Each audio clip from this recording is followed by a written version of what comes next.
오늘 함께 나눌 하나님의 말씀은 로마서 12장 1절, 2절 말씀인데요. 제가 1절을 읽고 2절을 같이 읽도록 하겠습니다. 그러므로 형제들아, 내가 하나님의 모든 자비하심으로 너희를 권하노니 너희 몸을 하나님이 기뻐하시는 거룩한 산 제물로 드리라. 이는 너희가 드릴 영적 예배니라. 너희는 이 세대를 본받지 말고 오직 마음을 새롭게 함으로 변화를 받아 하나님의 선하시고 기뻐하시고 온전하신 뜻이 무엇인지 분별하도록 하라. 아멘. 네, 오늘은 유디코 청년들의 수련회의 첫 시작으로 금요기도회에서 함께 예배드리게 됐습니다. 유디코는 아니지만 함께 예배에 참여하신 성도님들께서도 같은 마음으로 기도하시면서 또 기도하는 중에 우리 청년들을 위해서, 유디코를 위해서 함께 중보해 주시면 좋겠습니다. 제가 올해 유디코 청년부를 맡으면서 청년부 예배를 몇 번 드리면서 느꼈던 것을 청년들에게 이렇게 말했어요. 너무 반응이 없는 것 같다. 좀 반응 좀 해줬으면 좋겠다라고 그렇게 말을 했어요. 그런데 이제 한 명씩 제가 청년들을 신방하는 중에 한 자매가 저한테 이런 말을 합니다. 목사님, 그런데 반응을 안 한다고 하는데 저희는 다 반응을 하고 있는데 뭘 더 어떻게 반응해야 될지 모르겠어요 라고 하는 거예요. 청년들이 이제 설교가 있을 때마다 필기구를 꺼내서 막 적습니다. 분명히 제가 느끼기에도 제 설교는 별로 적을 게 없는데 막 적어요. 그래서 제가 아내에게 물어봤습니다. 여보, 청년들한테 반응을 말했는데 어떻게 반응해야 될지 모른다고 하더라. 당신은 반응하라고 하면 어떻게 하겠어? 라고 했더니요, 아무 말도 하지 않고 이렇게 하는 겁니다. 이 두 가지면 됩니다. 우리 함께 오늘 예배 드리면서요, 우리의 반응이 혹시라도 아멘으로 터져 나올 만큼의 자신감이 없다면 동의가 될 때 어떻게 해요? 우리 한번 해볼까요? 동의가 안 된다, 신주선 목사가 스스로 막 MG라고 한다 하면은 어떻게 해요? 동의가 안 된다 표시하시면 됩니다. 네, 함께 말씀을 나누었으면 좋겠습니다. 기독교 작가 가운데 제가 좋아하는 기독교 작가 맥스 루케이도라는 목사님이 계시는데요. 맥스 루케이도라고 하는 이 목사님이 쓰신 책 중에 예수의 유산이라는 책이 있습니다. 예수의 유산이라는 이 책의 내용 속에 보면 맥스 루케이도 목사님께서 자신의 경험담을 하나 적어놔요. 어떤 경험이냐 하면 한 중년 남성과 함께 식사 자리에 앉게 됐는데 이런저런 얘기를 하던 중에 그래도 목사니까 맥스 루케이도 목사님께서 그 중년 남성에게 물었습니다.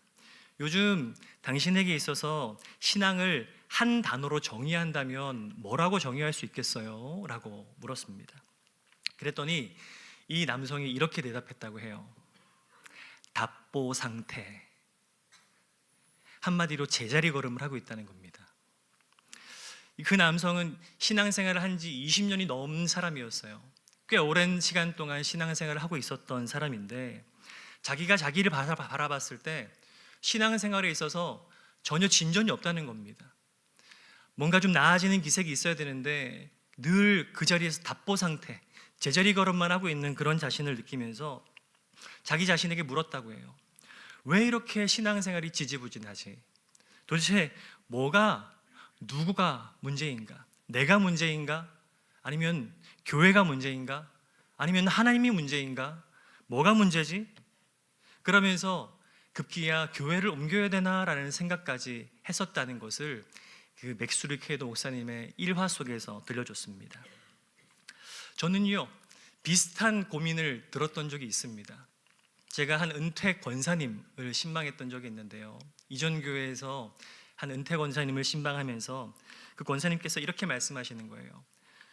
목사님, 제가 수십 년 신앙생활을 해왔는데 성경도 잘 모르겠고 기도도 잘 못하겠고 나이는 들어가는데 참 부끄럽습니다.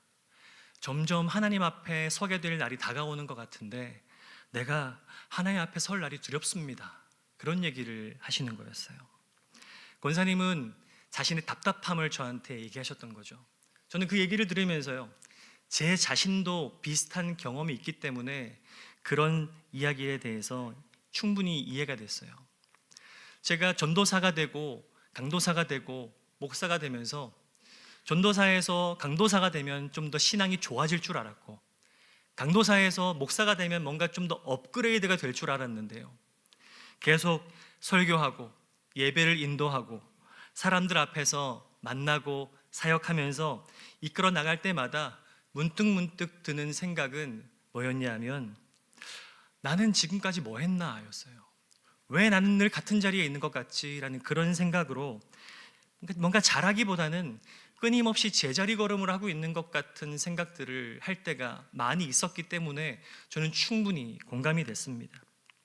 혹시 이 자리에 있는 여러분들 가운데 선교를 가고 비전 트립을 가고 사역을 하고 우리가 하나님을 섬긴다고 말은 하지만 내 신앙이 어느 순간 제자리 걸음, 그 자리에 그대로 답보 상태로 있는 듯한 느낌을 가지신 분들이 있으시다면요, 기억해야 될 것이 있습니다. 그것은 당신이 유독 못났기 때문에 그런 것이 아니라 많은 그리스도인들이 겪고 있는 보통의 일반적인 성도들의 동일한 고민이라는 거예요. 제가 한 연구를 소개하고 싶은데요, 이 연구가 무브라고 하는 책으로 발간되기도 했습니다. 책의 저자들이요, 일반 리서치 회사에 의뢰를 해서 정말 객관적인 답을 얻어낸 기독교 자료들을 한 책으로 모았는데요, 1000개의 교회를 대상으로 해서 리서치를 했습니다. 그 조사 가운데 한 질문이 이거였어요. 전심으로 하나님과 이웃을 사랑하는 교인이 몇 %라고 생각합니까? 1000개의 교회의 성도들에게 물었습니다. 그랬더니 그 설문의 답은 11%였어요.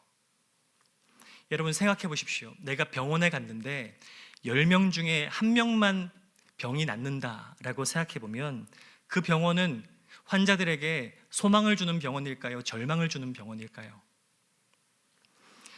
동의가 안 되시나요? 고개라도 좀 끄덕거려 주세요. 그 조사 결과가 말해주는 것은 오늘날의 교회의 모습도 비슷합니다. 적어도 그 1000개 교회에 있어서만큼은 10명 중에 9명은 말씀대로 살아갈 힘이 없이 교회만 오고 간다는 거예요. 이 수치를 가지고 1대1로 모든 교회에 적용시킬 수는 없습니다. 하지만 이 통계가 우리에게 던져주는 메시지는 분명합니다. 뭐냐 하면, 많은 그리스도인들이 알고 있지만 살지 못한다는 것 때문에 신앙의 답보 상태, 끊임없이 제자리 걸음을 하고 있다는 것만큼은 우리에게 던져주는 시사점이 있다는 거예요. 여러분, 제가 이 이야기를 하는 이유는 우리의 신앙이 일정한 단계에 이르게 되면요, 그 단계를 뛰어넘기가, 그 다음 단계로 가기가 참 힘들다는 겁니다. 그래서 꽤 오랜 시간 동안 신앙생활을 해왔고, 꽤 오랜 시간 동안 교회를 섬겨왔고, 꽤 오랫동안 누군가를 봉사하고 섬기면서 다른 사람을 세워왔지만 정작 그 신앙에 있어서만큼은 답보 상태에 있는 사람들, 아니 오히려 길어지면 길어질수록 신앙이 퇴보되는 사람들이 많이 있다는 겁니다. 왜 그럴까요? 우리는 이미 많은 것들을 해봤습니다. 그 중에 기도도 해봤고, 그리고 성경도 읽어봤고, 이런 수련의 자리, 어떤 집회의 자리에서 결단도 해봤고, 그리고 그 자리에 모여서 눈물도 흘려봤고, 또 말씀의 은혜도 받아봤습니다. 그리고 그 받은 것들, 경험했던 것들을 가지고 순간순간마다 쌓여서인지 어느 순간 우리의 신앙이 믿음이라기보다는 어느 순간부터 자연스럽게 돌아가는 관성작용에 의해서 이루어지는 것들을 경험하게 된다는 거예요. 익숙한 교회의 흐름의 방식들, 익숙한 리듬, 또 익숙한 예배, 익숙한 결단과 결심들. 그러다 보니까 겉으로 보여지는 부분에서는 잘 돌아가는 것 같습니다. 아무 문제 없는 것 같고 점점 더 부흥하고 성장하고 발전되는 것처럼 보이지만요, 그 관성이라고 하는 것은 절대로 우리를 그 다음 단계로 가게끔 내버려 두지 않는다는 거예요. 여러분, 줄을 잡고서 무거운 추를 달고 한번 힘차게 돌려보셨나요? 그 추는요, 뱅글뱅글 돌긴 합니다. 힘을 더하면 더할수록 더 세게 돌긴 해요. 그렇지만 그 자리를 돌 뿐 더 나아갈 수 없다는 것이죠.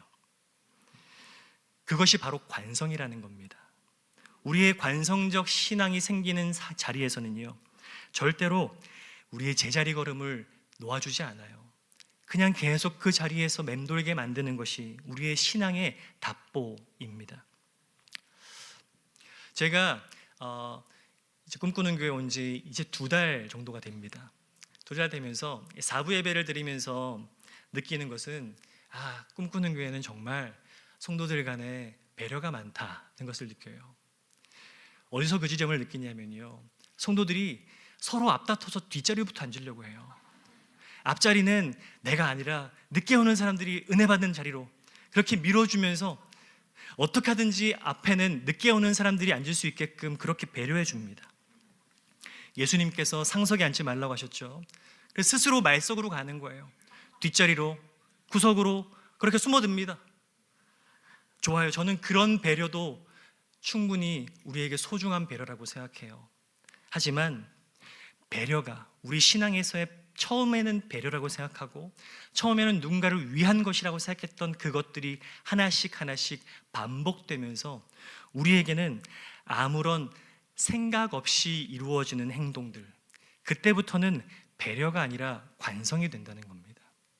신앙의 자리에 앉는 것부터 시작해서 내가 예배의 자리에 나와 반응하는 것들 하나까지도 그 모든 것들이 익숙해져 버리다 보니까 더 이상 내가 은혜가 은혜로 느껴지지 않는 상태, 그 상태에서 그냥 사라지는 대로 살아가게 되는 우리의 모습과 똑같이 교회 와서 듣다 보니까 신앙생활이라는 게 이렇게 정형화되다 보니까 그 안에서 그게 신앙생활처럼 느껴지는 거예요. 제가 설교를 통해서 던지고 싶은 질문은 한 가지입니다. 무엇이 우리를 이 제자리 걸음으로 계속해서 붙잡고 있는 것인가? 왜 우리는 믿고 있는데도, 왜 우리는 신앙한다고 하는데도 그 믿음에 있어서 변화되지 않고 끊임없이 그 자리에 있을 수밖에 없는가? 그 질문에 대해서 오늘 말씀을 가지고 답을 내려봤으면 좋겠어요. 바울은요, 오늘 우리가 읽은 로마서 12장 1절과 2절 말씀을 두고서 그 원인을 내 의지 부족이라고 말하지 않습니다.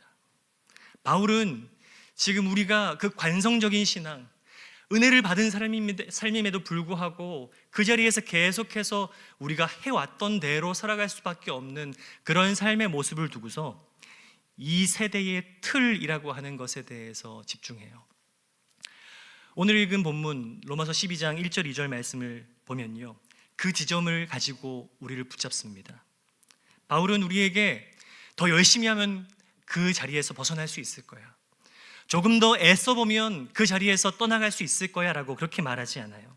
바울은 우리 신앙의 답보 상태, 그 제자리 걸음하고 있는 것을 우리의 관성, 우리의 그 일정한 패턴 안에서 이루어지고 있는 그것으로 만족하고 있는 모습을 겨냥하면서 말합니다.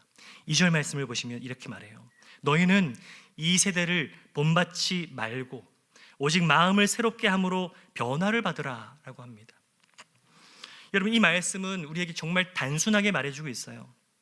신앙의 제자리 걸음, 발전이 없고 그 자리에 머물러 있는 이유에 대해서 이 사도 바울은 내가 약해서가 아니라 내가 어떤 틀에 맞춰서 살아가고 있는가에 대해서 생각해 보라는 겁니다. 나는 지금 어떤 틀 속에서 살아가고 있는가? 바울은 그 틀을 우리가 끊어야 한다면 끊고 그 틀을 깨고 나와야 한다면 파란을 일으키면서 그 알을 깨고 나와야 된다는 것, 그렇게 해서 변화와 분별을 이루라고 말하고 있어요. 바울이 12장을 시작하면서 이렇게 말합니다. 그러므로, 12장 1절에서 그러므로라고 말해요. 이것은 사도 바울이 로마서 1장부터 11장까지 말해왔던, 이미 복음을 다 말했기 때문에 우리가 연약할 때 그리스도께서 우리를 위해서 죽으셨고 우리를 죄 사하셔서 더 이상 죄 가운데 머무는 존재가 아니라 성령과 함께 새 생명 얻은 사람으로 살게 된다는 것을 1장부터 쭉 말하고 나서 12장에 와서 그러므로라고 말하는 겁니다. 여러분, 그러므로 변화된 삶을 어떻게 살아야 될 것인가? 어떻게 우리가 리셋하고 어떻게 새 출발할 수 있는가에 대해서 사도 바울은 말해주고 있어요. 그 가장 핵심적이 되는 것이 무엇이냐면 하나님의 자비하심이라고 말합니다. 감사합니다. 바울이 말하는 이 세대를 본받지 말라는 것, 이 세대는요, 나쁜 유행이나 아니면 세상의 문화나 죄가 가득한 그 죄악된 것들만을 말하는 것이 아니에요.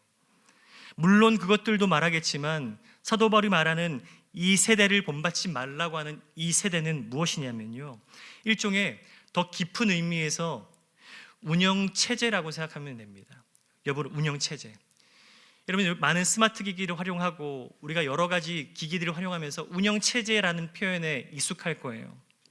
사람을 움직이는 기본 프레임, 기계를 가동시키는 기본 프레임을 말하죠. 우리가 무엇을 두려워하고 있고, 우리가 무엇을 가치로 삼고 있고, 무엇이 우리의 성공과 실패의 기준이 되고 있는지, 우리 인생의 운영체제에 대해서 사도 바울은 말하고 있는 겁니다.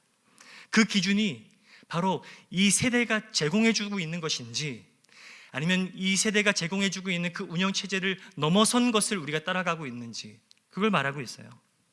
그러면 이 세대는 이런 운영체제 속에서 우리를 가동시킵니다. 너를 증명해봐. 네가 얼마나 세상에서 설 수 있는지. 뒤처지면 끝이야. 네가 얼마나 뒤처지지 않고 다른 사람보다 앞서갈 수 있는지 너를 한번 나에게 말해봐. 멈추면 무가치한 존재가 되는 세상이기 때문에 멈출 수 없어. 달려가야 돼. 다른 사람보다 더 빨리 가야 돼. 강해져야만 해. 강하지 않으면 보호받을 수 없고 다른 사람들 앞에서 그렇게 무시당해. 완벽한 사람이 돼야지만 사람들에게 사랑받을 수 있어. 이게 세상이 말하는 운영체제인 거예요. 세상에서 말하는 이 프레임, 세상의 이 운영체제 안에서 우리는 계속해서 그렇게 살아갑니다. 그런데요, 이 프레임, 이 세상의 운영체제 속에 살면서 신앙생활을 병행하잖아요. 그러면 이상한 일이 벌어집니다. 말로는 은혜를 말해요. 그리고 머리로는 복음을 압니다. 들어서, 배워서 알고 있어요. 기도도 드립니다. 예배도 드려요. 찬양하면서 눈물도 흘립니다. 그런데 우리 마음은 찬양 시간이 끝나고 예배가 끝나고 기도의 자리에서 떠나가게 되는 그 순간부터 다시 불안해지는 거예요. 다시 어떻게 해야 될지 떨게 되는 겁니다. 답을 찾지 못한 채 또다시 세상의 그 운영체제 속에서 내가 다시금 어떻게 살아야 될지에 대한 고민이 가득해지는 거예요. 왜요? 우리가 예배는 드리고 있지만 세상의 체제, 세상의 기준이 우리를 사로잡고 있기 때문에 그런 것입니다. 다른 사람의 신앙생활과 비교하면서 신앙생활을 하는 길을 가게 되죠. 그리고 다른 사람을 보면서 신앙생활 안에서마저도 나를 증명하려고 합니다. 내가 저 사람보다 낫다. 내가 저 사람보다 조금 더 괜찮은 사람이다. 교회에서마저도, 신앙생활 하면서마저도 우리는 서로에게 그렇게 말하는 거예요. 그렇게 신앙생활 하면서 결과는 무엇이냐? 결국은 제자리 걸음을 하는 것입니다. 결국은 답보하면서 그 자리에 멈춰 서서 그러다가 이렇게 말하죠. 알겠는데 그렇게 사는 게 얼마나 힘든지 아세요? 믿고 있지만 믿음대로 사는 게 세상에서 얼마나 힘든지 아세요? 기도는 하겠지만 세상에서 기도만으로는 못 삽니다. 우리는 그렇게 신앙과 세상이라고 하는 두 마리 토끼를 다 붙잡고서 세상의 운영체제 속에서 아름다운 그 모습을 유지하면서 세상 속에서 다르지 않은 사람으로 똑같이 살아가려고 합니다. 사도 바울은요, 이것을 뭐라고 말하냐면요, 본받는 것이라고 합니다. 본받는 것. 이런 본받는다는 것은요, 나도 모르는 사이에 그 모양이 맞춰진다는 거예요. 쉽게 말해서 이 세대는 우리를 찍어내는 거푸집과 같다고 생각하시면 돼요. 거푸집 아시죠? 건설을 하고 건축을 할 때 시멘트를 부어서 틀을 만드는 거푸집. 그 시멘트를 거푸집에 부어 넣으면요, 시멘트가 들어가면서 나는 이 모양 싫은데, 난 이렇게 되고 싶지 않은데 라고 해서 그 모양이 안 되는 게 아니에요. 거기에 들어가고 그 안에서 어느 정도 머물게 되면 어느 순간 다양한 모습이 나오는 것이 아니라 그 모습, 그 틀 그대로 찍혀져 나오는 게 거푸집입니다. 흘러들어간 그 자리에서 틀 모양 그대로 나오는 거푸집.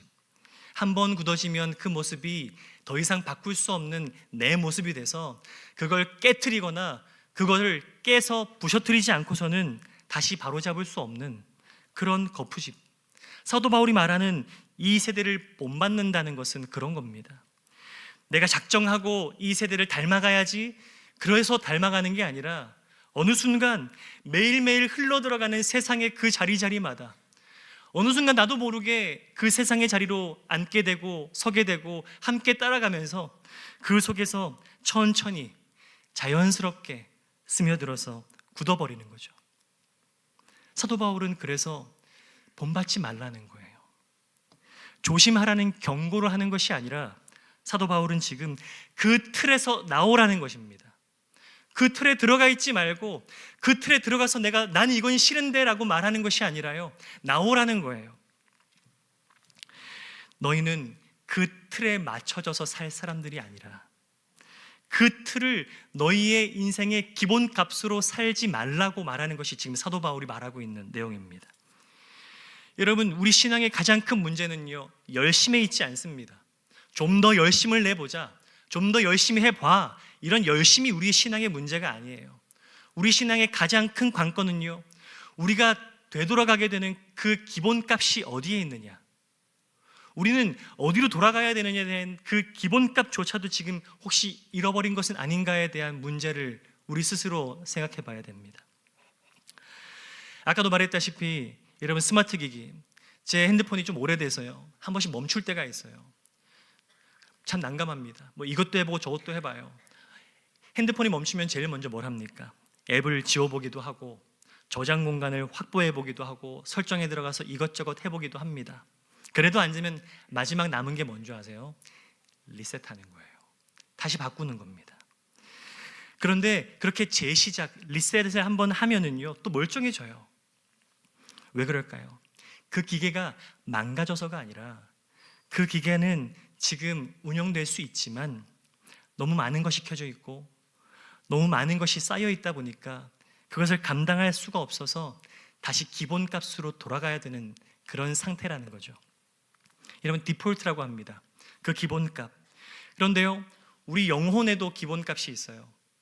우리 영혼에도 다시 지쳤을 때, 마음에 과부하가 생겼을 때, 믿음 안에서 일어서려고 해도 일어설 수 없는 그런 마음속에 무너져 내린 그 자리에서 기본값으로 돌아가야 될 때가 있습니다. 이 기본값, 우리에게 기본값이 무엇인지를 우리는 정의해 봐야 됩니다.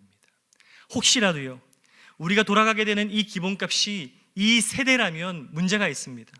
열심히 신앙생활하고 열심히 예배드리고 열심히 수련에 참여하고 열심을 다해서 그렇게 하나님 앞에 헌신해 봤지만 지쳤을 때 다시 나로 하여금 원점으로 돌아가게 만드는 자리가 다시 하나님이 아닌 세상의 자리, 세상이 말하는, 세상에서 요구하는 그 모든 운영값과 그 기초값으로 다시 돌아가서 하나님을 믿지 않았던 사람처럼 살아가는 것이 우리의 기본값이 되어 있다면 우리는 아무리 리셋을 해도, 아무리 되돌려 보려고 해도 돌이킬 수가 없는 거예요. 성도 여러분, 그 틀 안에서 우리가 혹시라도 이 세대의 틀 안에서 하나님 나라를 꿈꾼다고 말하고 하나님을 믿는다고 말하고 하나님을 따라간다고 아무리 외쳐봐도요, 그 자리에서는, 그 틀 안에서는 절대로 그 다음 단계로 나아갈 수 없다는 것입니다. 그래서 사도 바울이 외치는 거예요. 본받지 말라, 이 세대를 본받지 말라라고 말하는 겁니다. 기본값을 바꾸라는 거예요. 여러분, 사무엘상 17장에 보면요, 우리에게 익숙한 하나의 장면이 나옵니다. 다윗이 골리앗과 싸우러 나가기 위한 준비의 과정들이 그 사무엘상 17장에 나오는데요, 다윗이 나가기 위해서 준비할 때 사울 왕이 다윗을 불러요. 그리고 다윗에게 자신의 튼튼한 갑옷, 전쟁에서 쓸만한 갑옷을 입힙니다. 투구를 씌우고 갑옷을 입히고 자기가 사용했을 때 가장 잘 드는 칼, 그 칼을 채워줘요. 상식적이죠. 싸움에서 이기기 위해서 이게 기본 툴이야, 이게 있어야지 싸울 수 있어라고 다윗에게 말했습니다. 그런데요, 투구를 쓰고 갑옷을 입고 긴 칼을 차고서 다윗이 몇 걸음 걸어보더니요, 성경에서는 다윗이 이렇게 말해요.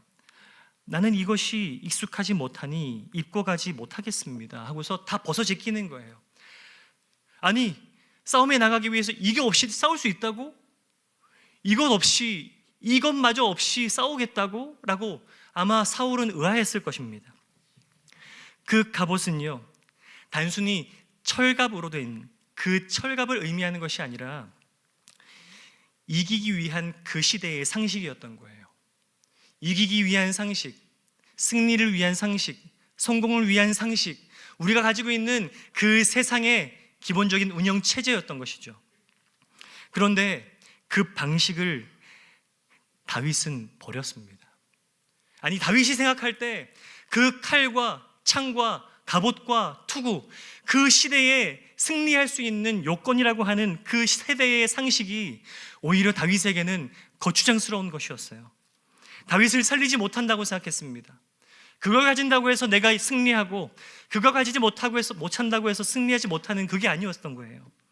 오히려 다윗에게는 그 갑옷이, 그 긴 칼이 움직이지 못하게 만드는 거추장스러운 것일 뿐이었던 것입니다. 여러분, 저는 우리에게도 비슷하다고 생각합니다. 우리가 하나님께서 우리에게 주시는 약속의 말씀을 붙잡고 이 시대와 다른 길을 걸어간다는 것, 변화되기 위한 몸부림들, 그 시대 속에서 이 시대가 우리에게 주는 갑옷은 우리와 어울리지 않다는 것이죠. 이 세대의 갑옷을 입고 이 세상을 하나님의 뜻대로 살아가겠다, 불안의 갑옷을 입고, 비교의 갑옷을 입고, 성과의 갑옷을 입고, 다른 사람의 인정의 갑옷을 그렇게 입으면서 인정받고 성과를 내고 비교했을 때 조금 더 앞서 나가야 되고, 다른 모든 불안 요소들을 없애기 위해서 조금 더 애써야 되는 그런 삶에 살아가는, 그 자리에서 살아간다는 것이요, 처음에는 든든할지 모릅니다. 뒷배가 있는 것 같고, 뭔가 나를 지켜줄 것 같고, 내가 싸워서 지지 않을 것 같고, 그럴 수 있어요. 그런데요, 시간이 지나면 지날수록 숨이 막힌다는 거예요. 움직이지 못합니다. 다시 설 수가 없어서 그 자리에 주저앉게 만드는 것이 이 세상의 상식이고 이 세상의 갑옷이라는 겁니다. 바울이 말하는 이 세대를 본받지 말라는 건요, 결국 그 갑옷을 벗으라는 말과 똑같은 것이죠. 사도 바울은 우리에게 단순히 이 세상을 쫓지 말고 이 세상을 본받지 말라는 그것으로 끝나는 것이 아니라요, 우리에게 대안을 줍니다. 그 대안이 뭔지 아세요? 그 다음에 나오는 문장인데요, 오직 마음을 새롭게 함으로 변화를 받아. 여러분, 여기서 성경이 말하는 마음을 새롭게 하라라고 하는 이 마음은요, 우리의 감정이 아닙니다. 여기서 말하는 이 마음은요, 내 삶을 해석하는 기준을 말하는 거예요. 내가 세상을 읽는 그 시선, 내가 나 자신을 바라보는 시선. 그래서 우리가 하나님의 관점으로, 하나님이 일하신다는 것을 믿는 그 믿음의 눈으로 나를 봤을 때요, 똑같은 월요일을 맞이하지만 누군가에게는 월요일이 죽을 만큼 힘든 날이 될지 몰라도 하나님 안에서 월요일을 맞이하는 하나님의 백성에게는 그 월요일이 다시 오지 않는, 하나님이 나와 함께 하시는 날이 된다는 것입니다. 여러분, 이 새로움, 우리의 시선이 새롭게 되고 우리 마음이 새롭게 되는 이것은 내가 만들어내는 기분이 아닙니다. 내가 좀 더 기분을 업시켜보고 내가 좀 더 내 마음 컨트롤을 해서 그렇게 평정심을 유지하는 그것이 아니에요. 내가 하는 것이 아니라 성령님께서 복음을 통해서 우리 안에서 이루어 가시는 갱신이라는 것을 기억하시기 바랍니다. 그래서 하나님께서는요, 말씀으로, 기도로, 또 공동체의 권면을 통해서 우리를 끊임없이 우리가 가지고 있는 그 기본값을 조정하세요. 복음으로 살아가는 삶의 기본값으로 우리를 재조정하십니다.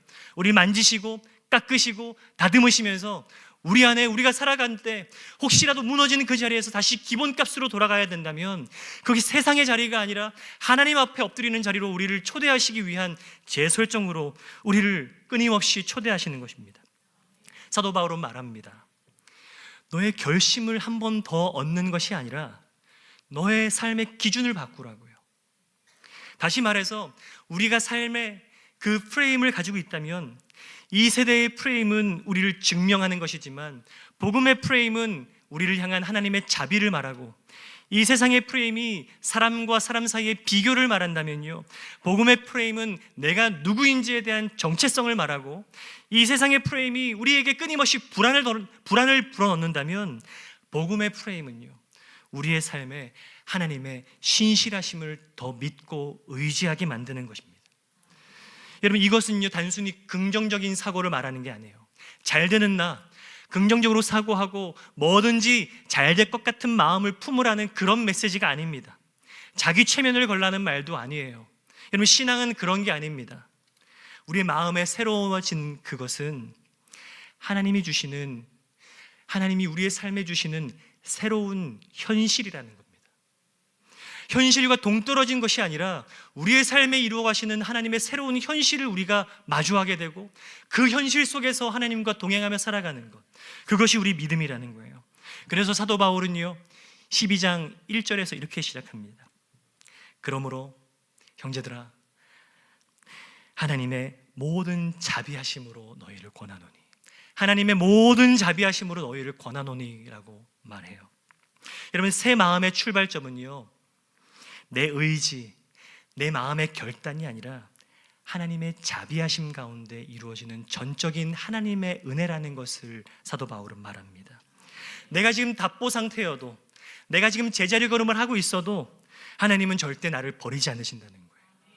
내가 지금 아무리 지지부진하고 아무리 애써봐도 달라지지 않는 것 같은 그런 삶의 현실에 있을 때에도 하나님은 나를 여전히 긍휼히 여기시며 내 손 붙잡아 주시는 분이라는 것은 변하지 않는다는 그 자비가 우리의 마음의 기준이 되고 그 자비가 우리의 삶의 기준이 되어져야 된다는 것입니다. 더 단단해져야지, 더 꾸준해져야지, 더 잘해봐야지 라고 말하는 나로 가득 찬 메시지가 아닙니다. 나 중심의 메시지가 아니라 하나님의 자비하심, 하나님의 은혜, 하나님께서 나를 붙들어 주신다는 그 하나님 중심의 메시지가 우리를 향해서 펼쳐져 있다는 것이 사도 바울이 말하고 있는 이 메시지의 핵심이 되는 것입니다. 성도 여러분, 그 하나님의 자비하심 가운데 변화를 받는 저와 여러분 되시기를 간절히 소망합니다. 변화는요 내가 마음먹은 대로 되는 것이 아닙니다. 누가 나를 붙들고 있는가, 그것이 나의 변화를 일으키는 가장 중요한 키워드가 되는 거예요. 누가 나를 붙들고 있는가? 여러분, 학생들은 부모님이 나를 붙들고 있습니까? 아니면 회사에서는 직장 상사가 내 목줄을 붙잡고 있습니까? 내 삶에 누가 나를 붙잡고 있는지, 누가 나를 붙잡고 있는지를 내가 나 스스로 정리해보고 안개와도 같이 뿌연 그 자리에서 그 안개를 걷어내고서 나를 붙잡고 있는 것이 무엇인지 한번 살펴보기를 바랍니다. 그 자리에서요 내가 하나님의 손에 붙들려 있다면 내 삶이 하나님의 손 안에서 그렇게 어떤 방식, 어떤 모양으로 굴러가든지 우리 인생을 이끌어 가시고 우리 인생을 그렇게 인도해 가시는 하나님이 우리의 하나님이라는 것을 경험하게 될 것입니다. 우리는요 이 변화를 한순간으로 생각할 때가 있어요. 그래서 열심히 기도하면은 한순간 사람이 바뀌고, 내가 열심히 찬양하고 하나님 앞에 매달려 있으면요 한 번에 그 단 한 번의 결단으로 내 삶이 하나님이 기뻐하시는 모습으로 한 번에 꽃 피울 수 있을 거라고 착각합니다. 그렇지만 사도 바울은 지금 그가 말하고 있는 변화는 그렇게 오는 것이 아니에요. 사도 바울이 말하고 있는 이 변화를 받는다는 것은요 한 번이 아니라 끊임없이 하나님 안에서 머물며 살아가는 삶의 레이어들 위에 켜켜이 쌓여가는 그 과정 속에서 이루어진다는 것입니다. 새 기준을 가지게 되고 하나님 나라의 운영 체제 속에 살아가며 하나님께서 우리에게 주신, 하나님이 나와 함께 하신다고 하는 그 프레임 속에서 바라보고 살아내고 하나님과 동행하는 그 삶 속에서요, 똑같은 일상을 살아가지만 날마다 똑같은 일상이 아니라 어제와 다른 오늘, 오늘과 다른 내일, 내일보다 다른 그 다음 날들을 꿈꾸면서 하나님이 내 삶에 어떻게 일하실지를 소망하게 된다는 것이죠. 예를 들어 볼까요? 예를 들어서요, 우리 안에 어느 순간 내가 계획했던 것들이 틀어집니다. 틀어지고 무너지고 좌절될 때 대개 우리는 그때 우리 마음속에 불안이 찾아오고 어떻게 해야 될지, 그 마음속에 안달복달하는 그 상황 속에요, 새로워진 마음을 가진 사람은 그 자리에서 내가 가진 이 불안이 내가 지금도 세상의 틀 안에 살고 있다는 것을 방증하는 것이구나. 그리고서 틀어서 하나님의 자비하심과 하나님의 도우심의 자리로 나아가는 거예요. 누군가 잘 되는 모습을 봤을 때 이전에는 당장 그 사람과 나를 비교하면서 그 사람을 깎아내리거나 그래도 그 사람보다 내가 좀 더 나은 것을 찾기 위해서 바라봤던 시선이라면, 새로워진 사람, 변화의 그 자리에서 주님과 함께 걸어가고 있는 그 사람은 내가 지금 저 사람과 나를 비교하며 비교의 언어를 쓰고 있구나. 그리고서 방향을 틉니다. 하나님 앞에서 나는 여전히 하나님의 사랑받고 있는 사람이라는 것을 깨닫는 거예요. 누군가 나를 지적하고 누군가 나를 평가할 때 여러분, 사람들은요, 나를 지키기 위해서라도 방어 기제를 작동합니다. 그래서 그 사람을 향해서 더 나도 공격하게 되고 더 그 사람을 향해서 끌어내리려고 해요. 그런데요, 새로워진 사람, 변화의 자리에서 걸어가고 있는 그 사람은 하나님께서 지금 저 사람을 통해서 나에게 말씀하시는구나. 여러분, 변화의 길을 걸어가고 변화의 삶을 매 순간마다 살아가는 그 사람은요, 눈에 보이는 것, 만나게 되는 모든 사람들이 하나님이 보내신 사람이고 하나님께서 나에게 주신 상황이라는 것을 믿음으로 받아들이는 사람이라는 것을 우리는 기억해야 됩니다. 여러분, 우리의 삶에 작은 멈추어섬과 그 작은 방향 전환들이 하나씩 쌓이면서 우리의 삶의 형태가 달라지는 거예요. 우리의 삶이 한순간 달라지는 것이 아니라 내가 할 수 있는 말들을 한번 집어삼키고 내가 할 수 있는 반응들을 한번 멈춰 놓고 그 속에서 내가 하나님의 변화된 사람으로서 어떻게 말하고 어떻게 행동해야 되는지에 대해서 기억하면서 그 멈춤과 전환 속에 답보 상태에 있었던 사람들은 이제 그 다음 단계로 나아갈 수 있게 된다는 것입니다. 성도 여러분, 사랑하는 유디코 지체 여러분, 우리 신앙은요, 엄청난 결심과 결단 속에서 성장하는 것이 아닙니다. 새 마음을 주시는 하나님, 우리 주님께서 지금도 은혜 베푸시기 위해서 우리를 향해서 두 팔 벌리고 계시는데 그 주님 앞에 내 작은 반응과 내 작은 몸부림과 내 작은 결단들이 하나님을 위해서, 하나님 앞에서 내가 어떻게 하면 하나님 앞에 좀 더 선한 선택, 하나님 보시기 기뻐하시는 선택, 하나님 앞에서 내가 좀 더 하나님을 닮아갈 수 있는 선택을 하느냐, 무엇이 하나님 앞에서 내가 더 온전해질 수 있는 길인가를 고민하며 선택하는 그 속에서 하나님의 선하시고 기뻐하시고 온전하신 뜻이 무엇인지 분별하게 될 줄 믿습니다.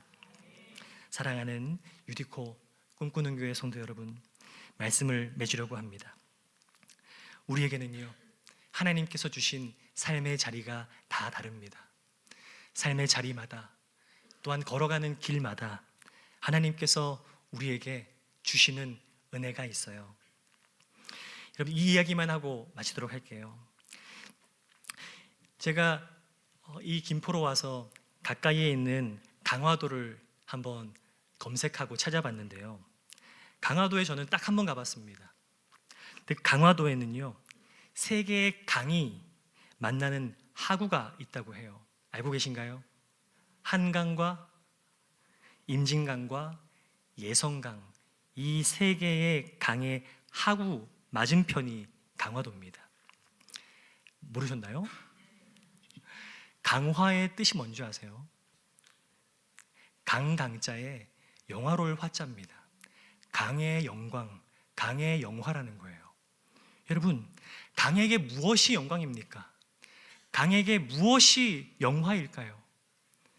강이 좀 더 큰 강이 되고 더 긴 강이 되고, 아니면 그 강의 끝에서 나이아가라나 뭐 그런 큰 강들이 내는 그 힘 있는 폭포를 만들어내는 그런 것이 강의 영광일까? 그렇지 않다는 거죠. 강화가 왜 강화인가? 강이 흘러와서 마침내 바다에 닿고 그 바다의 한 일부로 들어가서 살아가게 되는 것, 그것을 두고서 강의 영광, 강화라고 한다고 해요. 여러분, 우리는 영광을 때때로 오해합니다. 우리가 가지는 영광은요, 세상에서 말하는 영광과 달라요. 세상은 남들보다 더 높이 올라가고 남들보다 더 빨리 가고 남들이 갖지 못한 것을 가지면서 계속 비교하면서 이기는 것이 우리의 영광이라고 말합니다. 그러나 성경에서 말하는 영광은 그것과는 비교할 수도 없을 만큼 차원을 달리하는 영광이라는 겁니다. 이 땅의 차원을 뛰어넘어서, 이 땅에서는 비록 내가 더딘 것처럼 보이고 아무것도 아닌 존재처럼 보여도요, 하나님 나라를 바라보며 살아가는 내가 마침내 하나님의 그 큰 물결 속에 합류하게 되는 것, 그것이 성도의 영광이 될 줄 믿습니다. 살아가면서 우리가 겪게 되는 알 수 없는 문제들, 우리가 겪는 많은 고통들, 우리가 해결할 수 없는 수많은 여러 가지 어려움들이 있습니다. 그렇지만 그때 기억하십시오. 우리가 흘러가고 있는 이 강 속에서 때로는 겪는 고통과 아픔들은 하나님 나라에 합류하기 위한 작은 순례의 일부라는 것이죠. 걱정하고 싸우고 몸부림치며 그렇게 때로는 주저앉기도 하고 울기도 하면서 고군분투하는 우리의 신앙생활 속에서 그 과정을 지났을 때 비로소 세 개의 강이 모여 강화가 되듯이 우리의 삶의 끝에서 하나님 나라 속에서 하나님의 영화로운 주님의 백성으로 서게 될 그 날이 우리에게 속히 오리라 믿습니다. 우리의 삶 속에요, 다시 시작하는 은혜가 있기를 소망합니다. 멈추어선 자리, 그 자리가 있다면요, 우리가 다시 리셋하고 하나님의 은혜로 다시 리셋해서 한 번 더 일어나보고 한 번 더 몸부림쳐보고 한 번 더 애써보는 내 노력이 아니라 하나님의 은혜를 구하며 하나님께서 이루어주시는 하나님의 길 위에서 주님과 동행하기를 소망하며 나아가는 우리 모두가 되시기를 간절히 소망합니다. 오늘 밤 하나님이 우리에게 요구하시는 건 완벽해지라는 것이 아닙니다. 너를 증명하라는 것도 아닙니다. 돌아오라는 겁니다. 주님의 은혜의 자리로 돌아오는 거예요. 그러므로 모든 하나님의 자비하심으로 권한다는 이 사도 바울의 권면은 저와 여러분의 삶을 다시 리셋하기 위한 은혜의 부르심인 줄 믿습니다. 우리 함께 이 밤에 이 세대의 갑옷을 벗고 하나님의 전신갑주를 취함으로써 주님 앞에서 은혜로 다시금 리셋하는 이 밤 되기를 소망하면서 우리 함께 이렇게 찬양했으면 좋겠습니다.